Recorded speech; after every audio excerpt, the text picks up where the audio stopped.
Ketika Atalia ibu Ahazia melihat bahwa anaknya sudah mati, maka bangkitlah ia membinasakan semua keturunan raja. Tetapi Yoseba, anak perempuan Raja Yoram, saudara perempuan Ahazia, mengambil Yoas bin Ahazia, menculik dia dari tengah-tengah anak-anak raja yang hendak dibunuh itu, memasukkan dia dengan inang penyusunya ke dalam gudang tempat tidur, dan menyembunyikan dia terhadap Atalia, sehingga dia tidak dibunuh. Maka tinggallah dia 6 tahun lamanya bersama-sama perempuan itu dengan bersembunyi di rumah Tuhan, sementara Atalia memerintah negeri.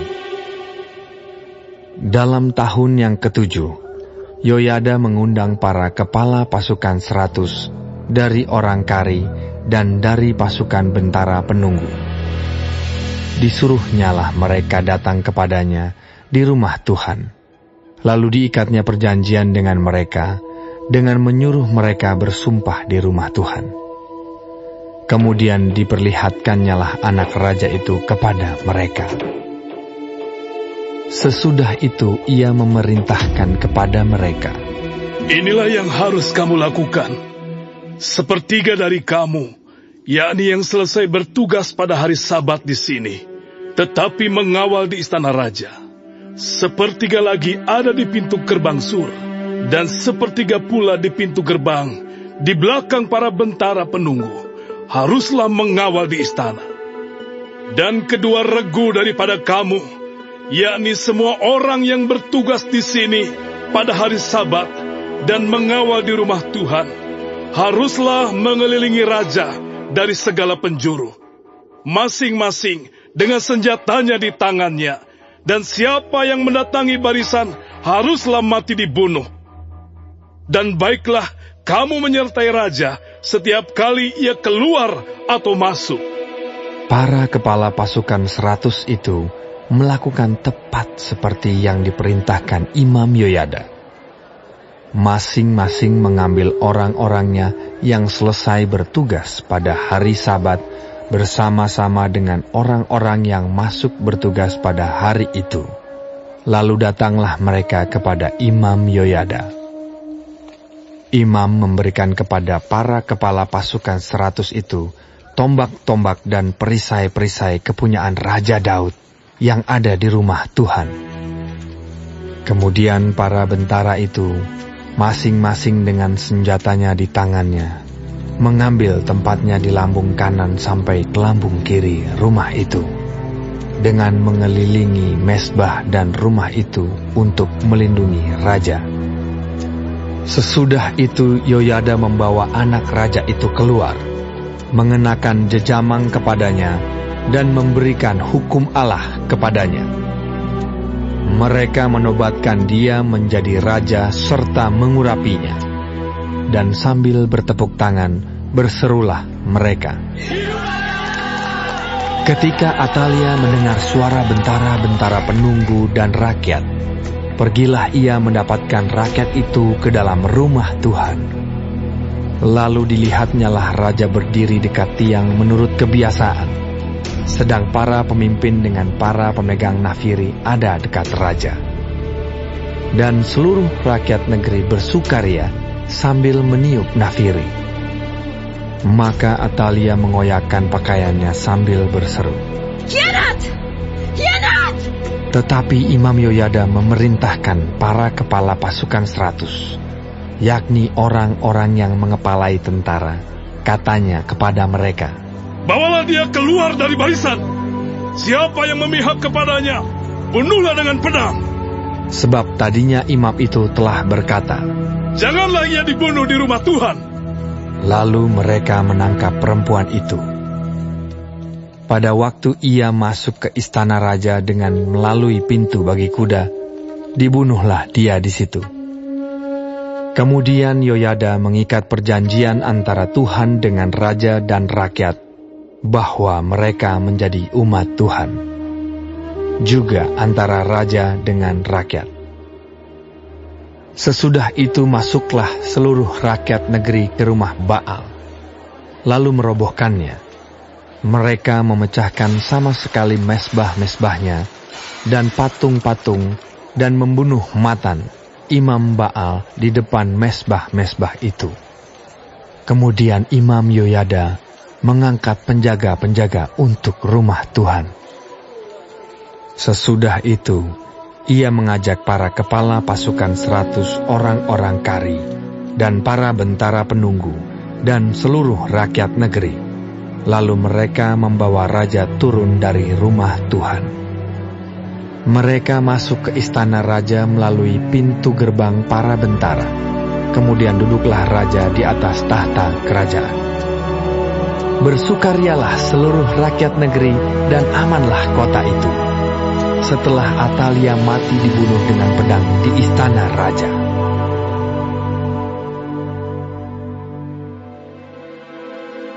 Dalam tahun ke-7 zaman Yehu, Yoas menjadi raja dan 40 tahun lamanya ia memerintah di Yerusalem. Nama ibunya ialah Zibia dari Beersheba. Yoas melakukan apa yang benar di mata Tuhan seumur hidupnya, selama Imam Yoyada mengajar dia. Namun demikian, bukit-bukit pengorbanan tidaklah dijauhkan. Bangsa itu masih mempersembahkan dan membakar korban di bukit-bukit itu.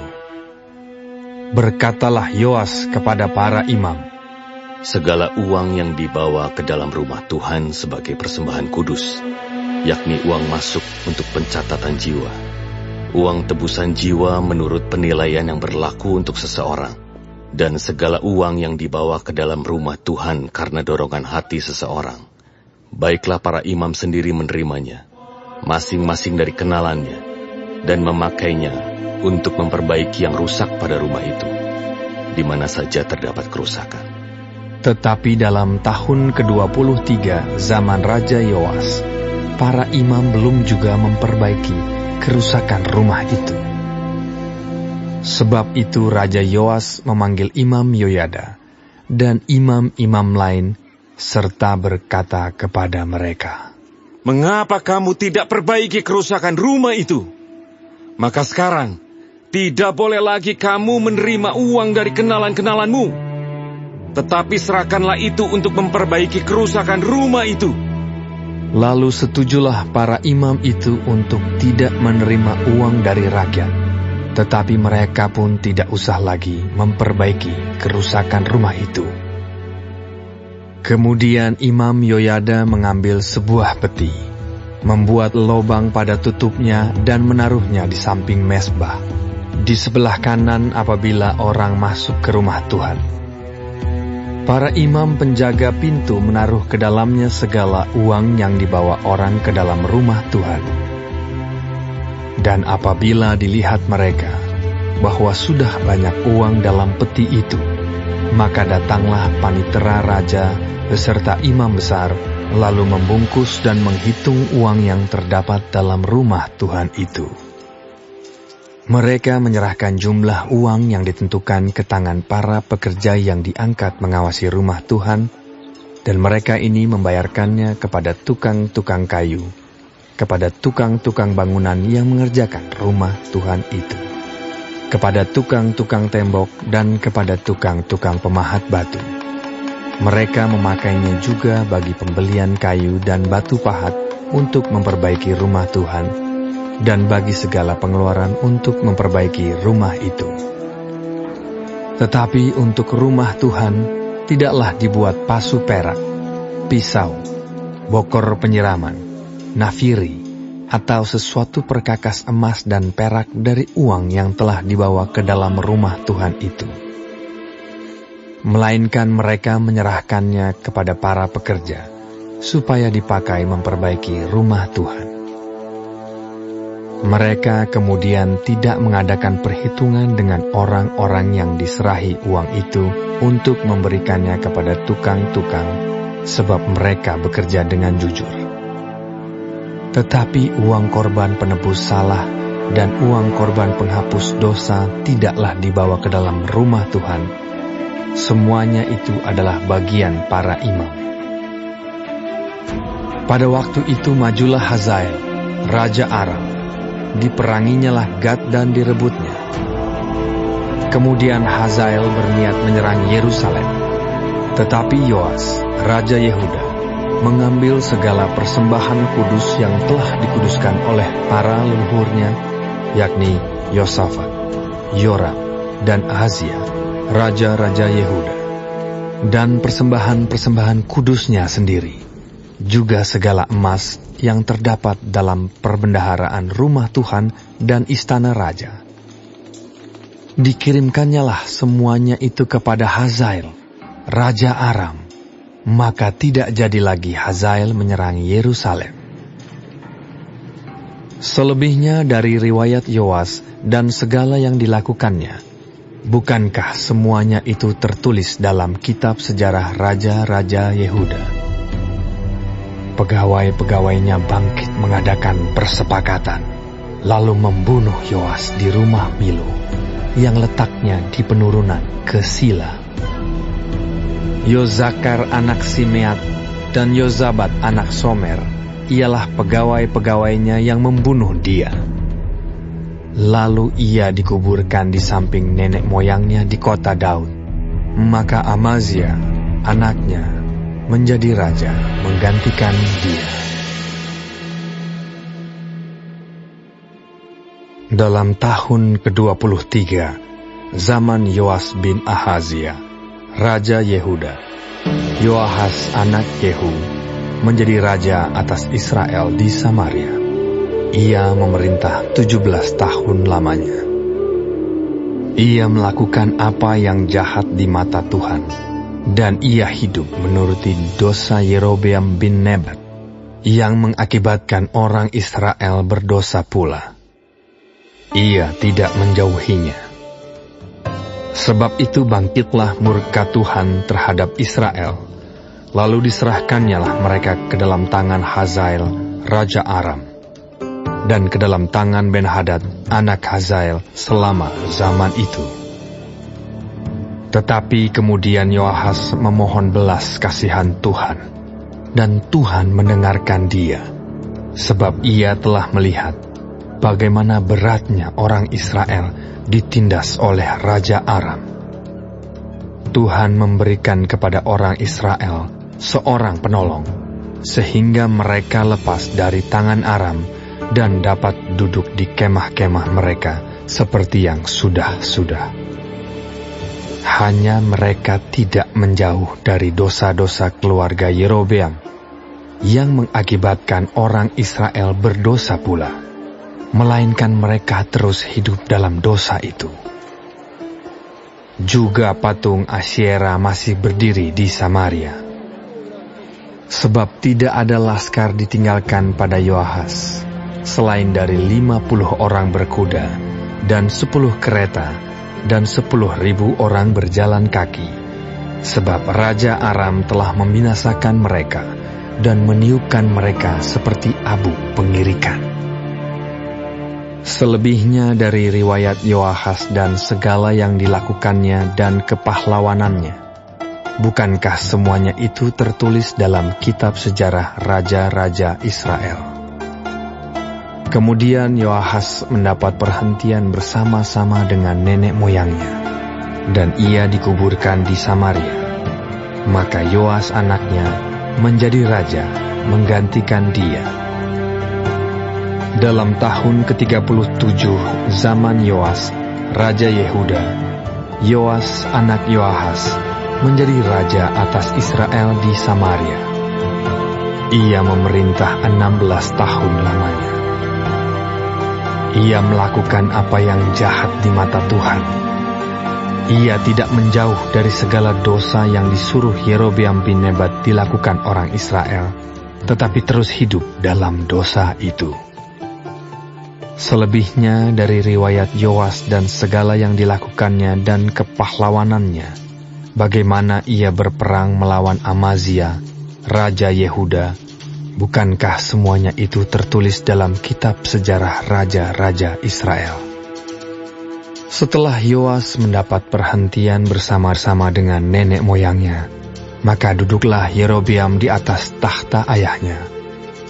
dan Yoas dikuburkan di Samaria di samping Raja Israel.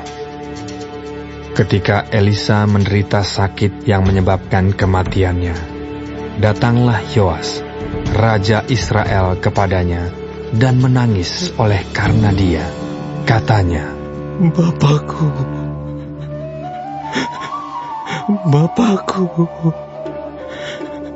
kereta Israel dan orang-orang yang berkuda. Berkatalah Elisa kepadanya, Ambillah busur dan anak-anak panah. Lalu diambillah busur dan anak-anak panah. Berkatalah ia kepada Raja Israel, Tariklah busurmu. Lalu ia menarik busurnya, tetapi Elisa menaruh tangannya di atas tangan raja, serta berkata, Bukalah jendela yang di sebelah timur. Dan ketika dibukanya, berkatalah Elisa, Panahlah. Lalu dipanahnya. Kemudian berkatalah Elisa, Itulah anak panah kemenangan daripada Tuhan. Anak panah kemenangan terhadap Aram. Engkau akan mengalahkan Aram di Afek sampai habis lenyap. Sesudah itu berkatalah ia, Ambillah anak-anak panah itu. Lalu diambilnya. Setelah diambilnya, berkatalah Elisa kepada Raja Israel, Pukulkanlah itu ke tanah. Lalu dipukulkannya 3 kali. Kemudian ia berhenti. Tetapi gusarlah abdi Allah itu kepadanya serta berkata, Seharusnya engkau memukul 5 atau 6 kali. Dengan berbuat demikian, engkau akan memukul Aram sampai habis lenyap. Tetapi sekarang hanya 3 kali saja engkau akan memukul Aram. Sesudah itu matilah Elisa, lalu ia dikuburkan. Adapun gerombolan Moab sering memasuki negeri itu pada pergantian tahun. Pada suatu kali orang sedang menguburkan mayat. Ketika mereka melihat gerombolan datang, dicampakkan merekalah mayat itu ke dalam kubur Elisa, lalu pergi. Dan demi mayat itu kena kepada tulang-tulang Elisa, maka hiduplah ia kembali dan bangun berdiri. Hazael Raja Aram menindas orang Israel sepanjang umur Yoahas. Tetapi Tuhan mengasihani serta menyayangi mereka, dan ia berpaling kepada mereka oleh karena perjanjiannya dengan Abraham, Ishak, dan Yakub. Jadi ia tidak mau memusnahkan mereka, dan belum membuang mereka pada waktu itu dari hadapannya. Kemudian matilah Hazael, Raja Aram, maka Ben-Hadad anaknya menjadi raja menggantikan dia.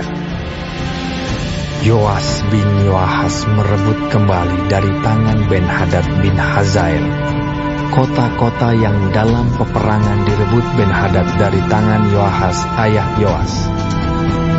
3 kali Yoas mengalahkan dia dan mendapat kembali kota-kota Israel.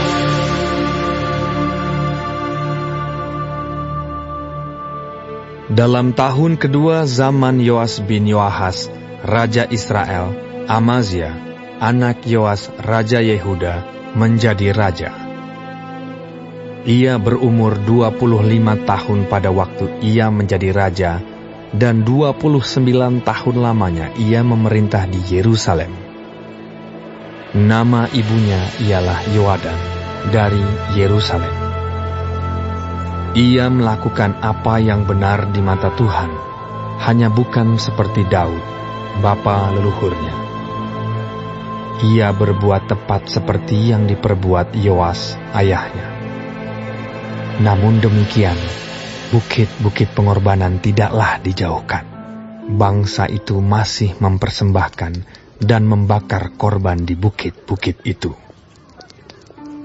Segera sesudah kuasa kerajaan itu kokoh di tangannya, dibunuhnyalah pegawai-pegawainya yang telah membunuh raja, yaitu ayahnya.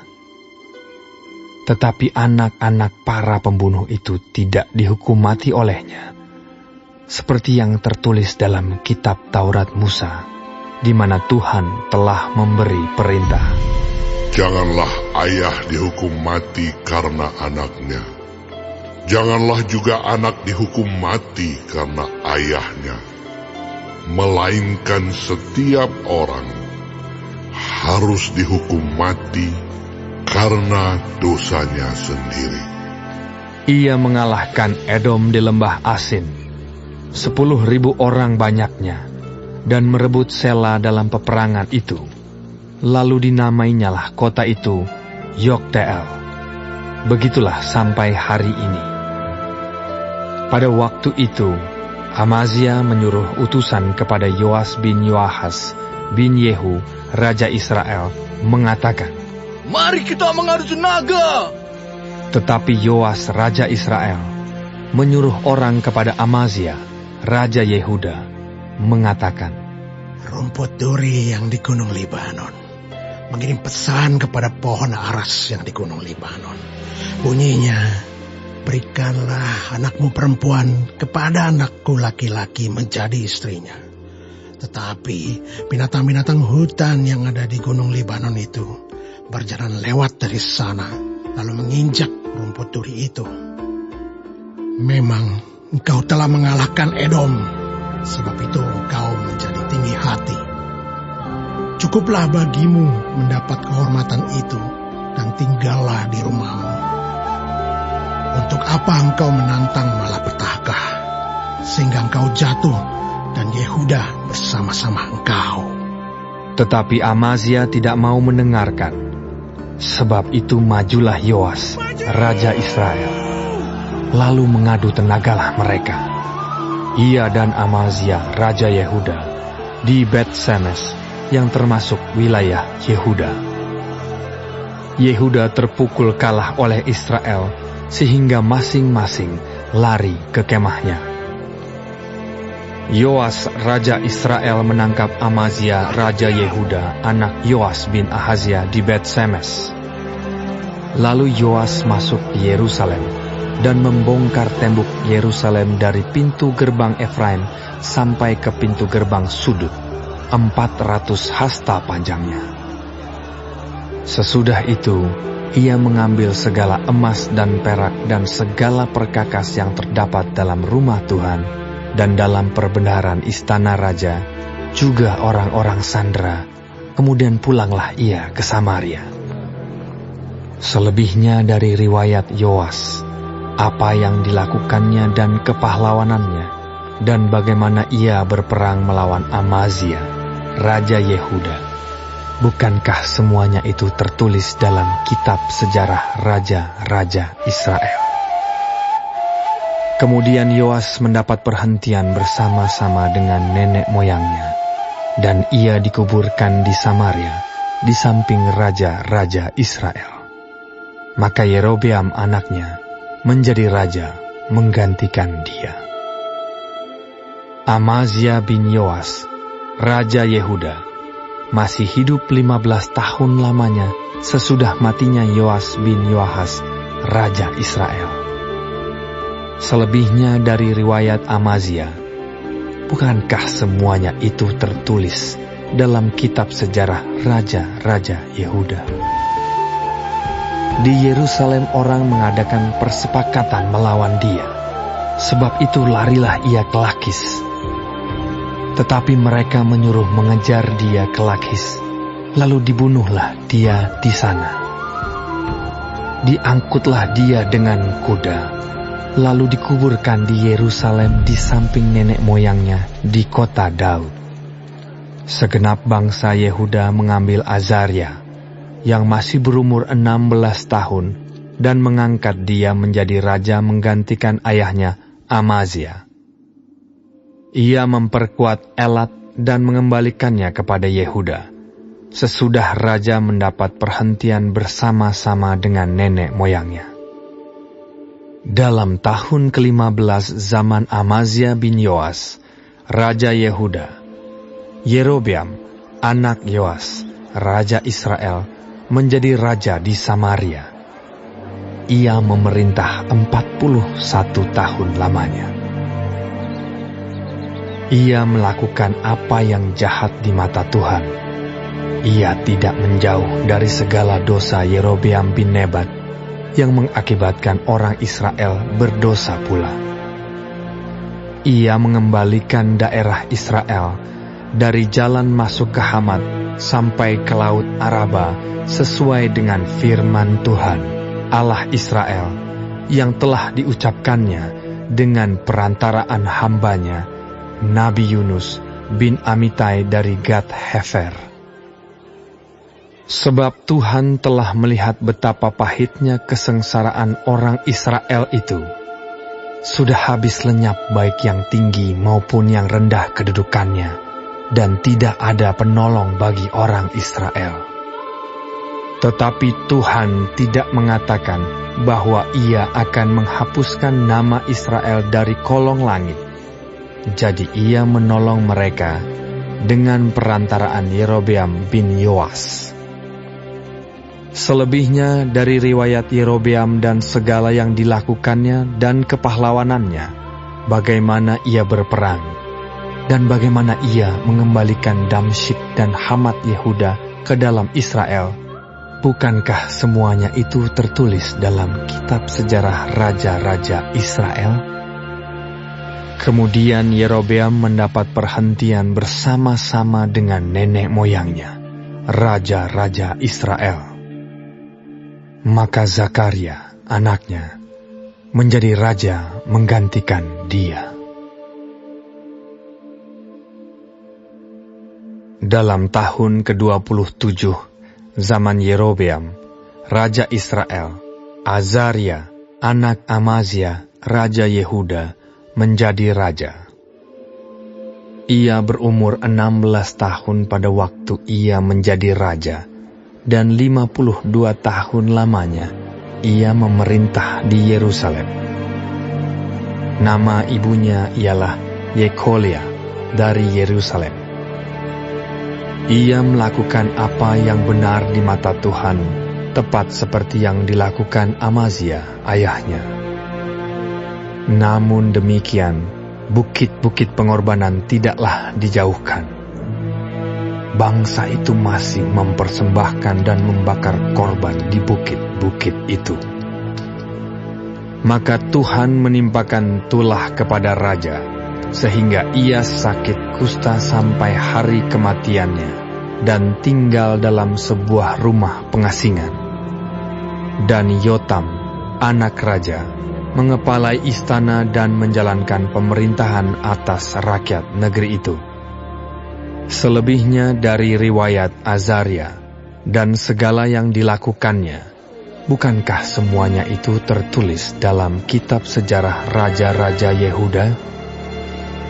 Kemudian Azaria mendapat perhentian bersama-sama dengan nenek moyangnya, dan ia dikuburkan di samping nenek moyangnya di kota Daud. Maka Yotam anaknya menjadi raja menggantikan dia. Dalam tahun ke-38 zaman Azaria, raja Yehuda, Zakaria anak Yerobeam menjadi raja atas Israel di Samaria. Ia memerintah 6 bulan lamanya. Ia melakukan apa yang jahat di mata Tuhan, seperti yang telah dilakukan oleh nenek moyangnya. Ia tidak menjauh dari dosa-dosa Yerobeam bin Nebat yang mengakibatkan orang Israel berdosa pula. Salum bin Yabes mengikat persepakatan melawan dia, membunuh dia di Yibleam, kemudian menjadi raja menggantikan dia. Selebihnya dari riwayat Zakaria, sesungguhnya semua itu tertulis dalam kitab sejarah raja-raja Israel. Bukankah begini firman Tuhan yang diucapkannya kepada Yehu? anak-anakmu sampai kepada keturunan yang keempat akan duduk di atas tahta Israel. Dan terjadilah demikian. Salum bin Yabes menjadi raja dalam tahun yang ke-39 zaman Uzia, Raja Yehuda. Ia memerintah sebulan lamanya di Samaria. Sesudah itu majulah Menahem bin Gadi dari Tirza, lalu sampai ke Samaria. Ia membunuh Salum bin Yabes di Samaria, kemudian menjadi raja menggantikan dia. Selebihnya dari riwayat Salum dan persepakatan yang diadakannya, sesungguhnya semuanya itu tertulis dalam kitab sejarah raja-raja Israel. Pada waktu itu, dengan mulai dari Tirza, Menahem memusnahkan Tifsah dan semua orang yang ada di dalamnya serta daerahnya. Sebab orang tidak membuka pintu kota baginya, maka dimusnahkannyalah kota itu, dan dibelahnya semua perempuannya yang mengandung. Dalam tahun ke-39 zaman Azaria, Raja Yehuda, Menahem bin Gadi menjadi raja atas Israel. Ia memerintah 10 tahun lamanya di Samaria. Ia melakukan apa yang jahat di mata Tuhan. Sepanjang umurnya ia tidak menjauh dari dosa-dosa Yerobeam bin Nebat yang mengakibatkan orang Israel berdosa pula. Pul, Raja Asyur, datang menyerang negeri itu. Lalu Menahem memberi 1000 talenta perak kepada Pul, supaya dibantunya dia mengokohkan kerajaan itu di tangannya. Menahem mengeluarkan uang ini atas beban Israel dan atas beban semua orang yang kaya raya untuk diberikan kepada Raja Asyur. 50 shikal perak dari setiap orang. Lalu pulanglah Raja Asyur, dan ia tidak tinggal di sana di negeri itu. Selebihnya dari riwayat Menahem dan segala yang dilakukannya, bukankah semuanya itu tertulis dalam kitab sejarah raja-raja Israel? Kemudian Menahem mendapat perhentian bersama-sama dengan nenek moyangnya. Maka Pekahya anaknya menjadi raja menggantikan dia. Dalam tahun ke-50 zaman Azaria, Raja Yehuda, Pekahya anak Menahem menjadi raja atas Israel di Samaria. Ia memerintah 2 tahun lamanya. Ia melakukan apa yang jahat di mata Tuhan. Ia tidak menjauh dari dosa-dosa Yerobeam bin Nebat yang mengakibatkan orang Israel berdosa pula. Lalu perwiranya, yakni Pekah bin Remalia, mengadakan persepakatan melawan dia dan membunuh dia di Samaria di puri istana raja. Beserta dia ada Argob dan Arie, serta 50 orang dari Bani Gilead. Dibunuhnyalah Pekahya, kemudian menjadi raja menggantikan dia. Selebihnya dari riwayat Pekahya dan segala yang dilakukannya, sesungguhnya semuanya itu tertulis dalam kitab sejarah raja-raja Israel.